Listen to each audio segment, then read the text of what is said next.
me now is political analyst Lydia Milijan. Lydia, welcome. This removal of counter tariffs, what do you make of this? Well, I think it's a good first step. Tariffs are simply bad. It's a tax on consumers. So us, having, it's not great for our products to be taxed by the Americans. It increases the costs for Americans, makes it less likely for them to buy our things. But equally, when we do countervailing tariffs, it makes things more expensive from the U.S.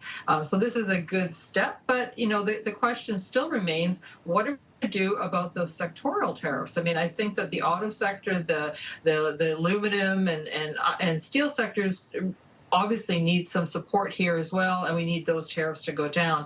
And I am somewhat concerned about what are we going to give up once we actually get to the CUSMA renegotiations. Carney wasn't very clear on how we were going to be negotiating from a position of strength. So as good as today's news is, it does make us sort of think about what's going to happen in the months and weeks to come. Speaking of giving things up, some might say Carney gave something up today with this removal of counter tariffs. Is there a broader strategy here? Well, I don't think he really gave anything up. I mean, the Americans had already signaled that they weren't going to be tariffing our CUSMA products. So it makes no sense for us to be doing the same thing. I mean, we can't say we've got an agreement, why you're living by it, and then not live by it ourselves. I think the big challenge and the big concern is what are we going to do in our negotiations for the new trade agreement? Like, he's making it sound like we've got the best agreement in the world, which is great for now, but it's going to be renegotiated. And we know that Mr. Trump is not a very reliable trading partner. And so that's the concern. They've already signaled that they're probably going to give up the digital services tax. Are they going to be selling out other sectors? Is it going to be a problem for manufacturing base? Are they open to negotiations for supply side, dairy and those kinds of protected industries? And so he obviously didn't respond or he wasn't asked any questions about that, but that really is the crucial issues moving forward. CUSMA is already in place, so removing the tariffs from CUSMA is sort of a non-starter. It's really where are we going to move on from here?